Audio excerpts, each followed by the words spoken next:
I wasn't really sure exactly like what outlet to share it. I didn't know if I like wanted to write a book, do a podcast, and a podcast really felt authentic to get my message out. So here I am, and I couldn't be more excited. About 7 years ago, I went through some really crazy heartbreak. I went through my 20s and my early 30s and really struggled. I felt like I lost my entire identity and I had to learn how to rebuild myself. This was definitely a process. And so if you are in a place right now where you feel a lot of darkness and you feel a little bit lost, I want you to know that you're not alone and you are exactly where you should be.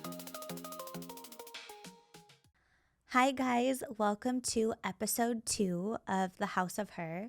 I am so excited to be here, and if you listened to episode 1, thank you for tuning in again. It means so much. And if you're just listening or starting with this episode, I want to give you guys a little bit of background about myself and just kind of recap of what I talked about last week. So I started The House of Her because I've been through quite a self-improvement journey.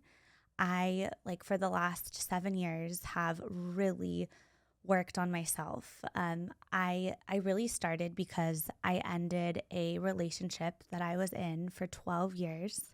We were together from 18 to 30 years old, and I became obsessed with all things healing, like anything that would give me an answer to help me give me a different perspective, a different lens, and really just help heal my heart.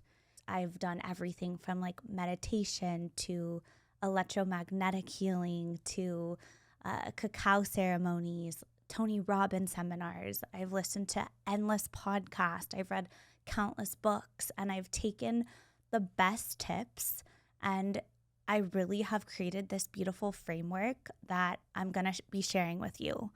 And I'm going to just recap a little bit on the framework and the House of Her. So the House of Her, I came up with that name because I really think that we are an extension, our home is an extension of ourself. And I think the most important home that we have is ourselves.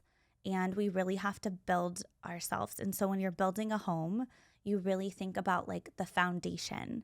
And within the House of Her, we have 4 different rooms. And so today I'm going to be really focused on the first room, but that room is called the decision-making room. And I'll kind of tap into that a little bit later. And then room number 2 is called building your vessel. And in that room, I think of it as buckets, right? We want to build ourselves, and we don't want our buckets to leak. And so through this podcast, I'm going to take you through and I'm going to explain to you how to build your vessels, how to hold all the things that you want in your life. And then we have room number 3, which is manifesting. And I really believe that in order to manifest, you have to build your buckets and build your vessels to bring in all the things that you want. And then room number 4, which I think is one of the hardest things to do actually, is surrender. So this room is all about believing and having certainty beyond logic that all the things that we want are going to happen and that they're happening at our perfect timeline.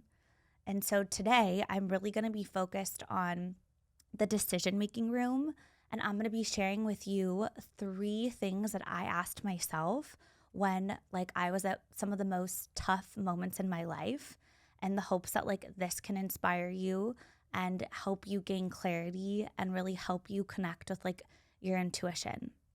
So I want to start back and kind of go through my 12-year relationship. So you guys have a little bit more context. So I got into that relationship when I was 18 years old. We met senior year of high school, and we had all of our high school friends together. We graduated from high school and we went to college together, and we joined fraternities, or he joined his fraternity, I joined my sorority, and we had all these friends from college. We studied abroad together. We graduated from college and moved in together, and we made all these new early adulthood friendships, would go out together, and just like really our entire lives from 18 to 30 were infused together. He even like at one point was going to take over my family business. And I think at that time in your 20s and in your early 30s, we can get so caught up on like all the pressure that exists like around us, the pressure to get married, the pressure to like to buy a house, like all these things seem like these checklist items. And I think at that time I was so like outcome focused and I didn't really take the time to like really be with myself and sit with him and really decide if like this was the right thing for us. So fast forward, we kept pushing through. We ended up having like a dream wedding, was published in magazines and really like over the top, like any girl would dream of this kind of wedding. And we were really struggling at that time. Like we were having like so many bumps in the road. And I think we were together for so long that we were like, is this just like a bump in the road? Or is this like, are we really struggling and like, should we be together? And things kept coming up and we were arguing and the relationship became very toxic. And I remember a moment when actually at the night of my 30th birthday, I had like a sangria, like salsa dancing themed party with like all my best friends. There was like 40 of us together. And there was a moment that night that I remember walking into the room and I just felt the energy was so off. Like I can't even tell you. Like I felt like I was walking into like almost like a foreign film or something. Like it was so off and we were so disconnected from each other.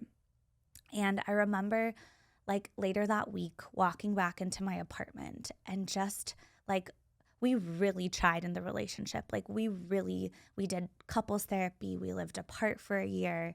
And even I remember my therapist telling me, she was like, she's much older. She's like in her 60s, maybe even early 70s. And she told me that she's never in her entire like therapy, like all through all of her experiences, she's never had somebody work so hard to keep a relationship together. So I just want to give you context and perspective. So we really, really tried and it really just like didn't work. But I remember walking back into my apartment the week after my 30th birthday and I asked myself a question.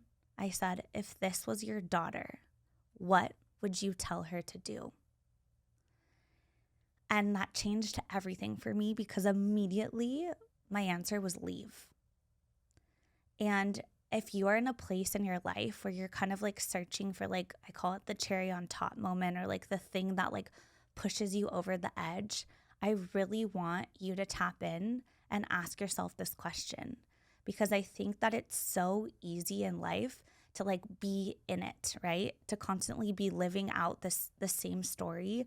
But when you take a different lens and you approach it from a place of like your daughter, like when I think of like my daughter and the life that I want her to live, like the person that I want her to be, the person that I want her to be married to, and I think about all of her potential, and then I kind of place myself in there, I immediately knew that that was like not the right thing for me.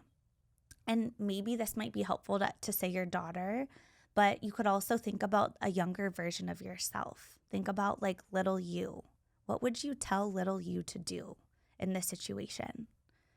And I like that really brought so much clarity to me. So again, if you are in a place where you're questioning your relationship and you're like, you feel like your head is like completely disconnected from your body and you're in a place where you're just like spinning and spinning and spinning and you don't know what to do. And oftentimes, like when we are in that place, what happens is we outsource a ton. We go to our family, we go to our friends, we go to psychics, we like turn to everyone else but ourselves.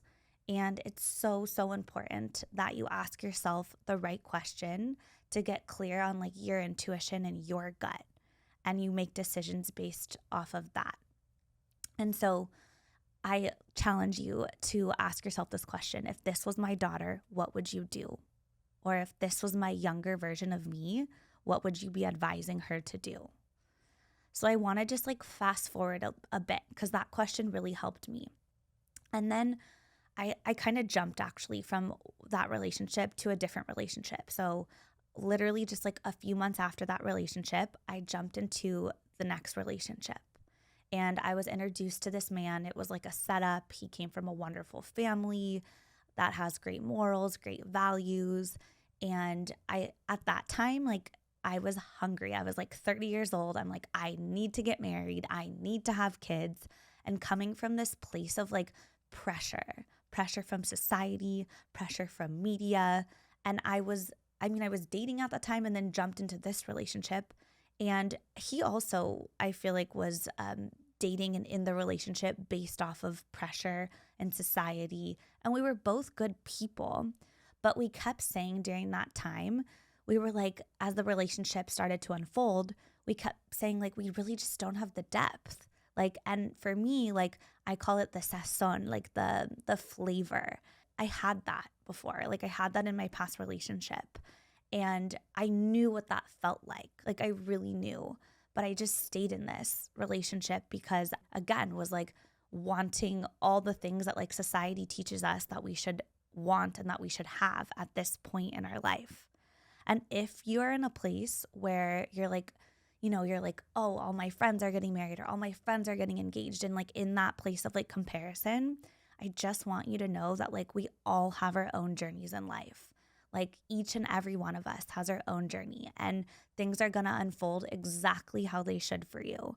And I just want you to know that like in this point in my life, like all my friends were married, all my friends were living in beautiful homes, and they're about to start families. And here I was like left a 12-year relationship and then jumping into another one and still not sure if this was for me. And that comparison game, it never serves you. And so was in this second relationship, we got engaged.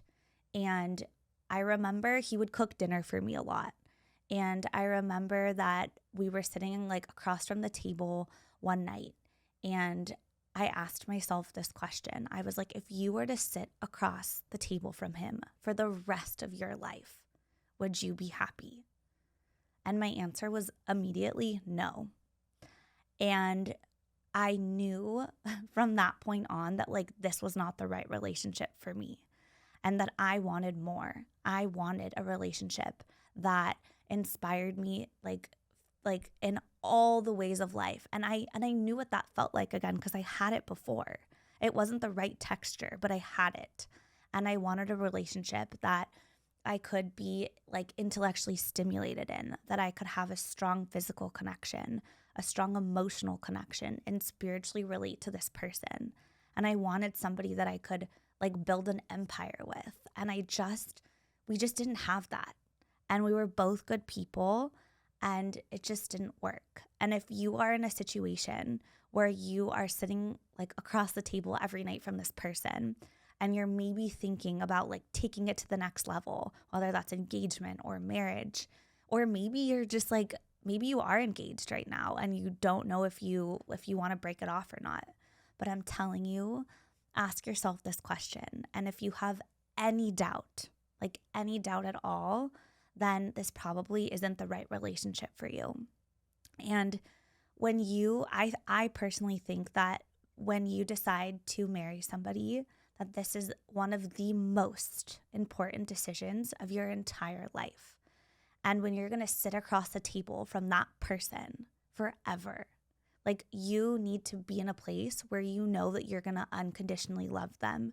You're going to unconditionally support them. And every single cell in your body should be sure that like this is it.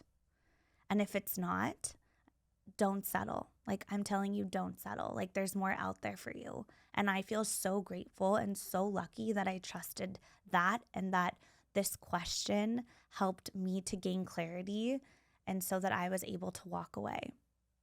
So that was the second question. Okay, so now I'm going to fast forward. And this one actually has nothing to do with a relationship. And this one has to do just like this question that I asked myself really has to do more with like moving. And so basically a year ago, I'm from San Diego, just to give context. I'm from San Diego, born and raised and never had the desire to get outside of San Diego. And a year ago, I came to Santa Monica on a girls' trip. We were doing like 2 nights. We're gonna like have nice dinners, go out, like party. And I did that the first night. And then the second night, I was like, you know what? Like, I'm really not a party girl. I was like, I'm gonna go to bed early. I'm gonna wake up. I'm gonna walk Ocean Avenue. And I don't know if you've ever been to like the Palisades Park, but it is gorgeous. It overlooks the ocean. There's like rosemary trails and like a gorgeous like rose garden, and it's just stunning. And I walked along Ocean Avenue and I had this feeling that just like came over my whole body. And I was like, I need to live here. So literally like went back to San Diego, like didn't know how any of this was going to map out. And I was meeting actually like a new entrepreneur friend for coffee. And we sat down together and she was like, oh, I forgot to tell you, one of my friends is coming. She's from Santa Monica. You'll love her. And I literally said out loud, I was like, that's so weird because I literally want to move. Like, I want to move to Santa Monica. She goes, huh, she actually has a room that she's looking to rent this summer. And I'm like, what? Crazy. So fast forward, I meet her, we click. A week later, I'm going up to Santa Monica. Her apartment's amazing, like in the best location in Santa Monica. And I decided to give it a shot. I was like, I'll just try this for the summer. Like, let's see where life takes me. So I like moved to Santa Monica, pushed myself, didn't know anybody in LA, like literally not a soul. Started to show up to things, like started to meet friends. And my background is in teaching, I guess teaching. And then I also own a boutique development design company in San Diego. And as a teacher, you start back at school in August. And we were like approaching August. And I'm like, okay, I have to make a decision. Like, do I go back to San Diego where my life is, my family's there, my friends are there, the job, like I loved the school that I worked at. I loved my career and like boutique design and development and had been very successful with that. And I was really at crossroads. I was like, what do I do? So I asked myself this question. I said, if you were 90 years old and you're on your deathbed and through your 90-year-old eyes looking back at all the chapters of your life, thinking about when you were born, thinking about when you're a toddler crawling around, thinking about when you started kindergarten for the first time, when like you graduate from 6th grade, your middle school experiences, going all the way up through high school, going through college, and just like living out each chapter of your life. And seeing myself wrinkly old through my like 90-year-old eyes and asking her, like, what would I do? Would I regret it if I didn't move? And my answer was yes, like you would really regret it. So I listened to my intuition and I listened to my gut, and I made the move and decided to sign a lease. And even though there were all these question marks in career, like what's next for me, question marks in relationship, question marks of like where I'm going to live, who my friends are going to be, like this whole new world. But I knew inside of me, like I had this feeling that this is exactly where I should be. And I still don't have it all figured out. But that question allowed me to have a different lens and have this like higher consciousness, this elevated consciousness. And it really like gave me perspective that like life is short. And when I zoom out and I look at like the life that I want to live and the full spectrum of life, I knew that this was the right thing for me. So maybe you're in a position right now where you're like, should I move somewhere else? Should I start this like next entrepreneur journey? Should I like leave this relationship? Or like wherever you are in life, and you're questioning and you're like in this decision-making room where there's a lot of unknown and like uncertainty is always all around us. Like that's just part of life. There's actually more uncertainty in life than there is certainty. But these questions have really helped to help me like gain clarity and a different perspective, a different lens, a higher consciousness.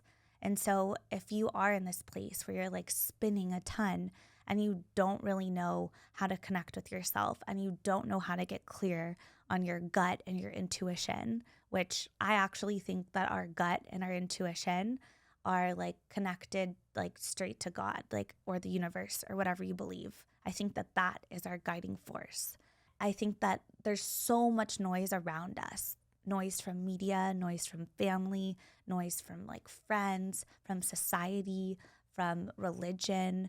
And I think that the most important thing that we can do is to get quiet, to sit with ourselves, because all of the answers are inside of us, all of them. And these 3 questions, which I'll review again, like really helped me. Question number 1 was, if you had a daughter, what would you tell her to do? Question number 2 was, if you are sitting across the table from this person for the rest of your life, would they make you happy? And then question number 3 is, if I want you to think about all the different chapters of your life, starting when you were born all the way up until you're 90 years old. And I want you to look your 90-year-old self in the eyes. And I want you to ask her what she would do. And that wisdom is exactly your inner knowing, your intuition. And that is what's going to lead you to clarity. And I hope that like these questions support you, inspire you, and help you, and just have a different perspective and lens in life. And next week, I'm going to be talking a little bit more about how to build your vessels, and I can't wait for you to tune in. So if this resonates with you, please share it with a friend. Please like leave a comment, subscribe. My only purpose is to share my life experiences and my framework and what's worked for me so that I can help you. That's literally the only reason why I'm doing this. So thank you so much for listening, and stay tuned for next week. Thank you so much. Mwah.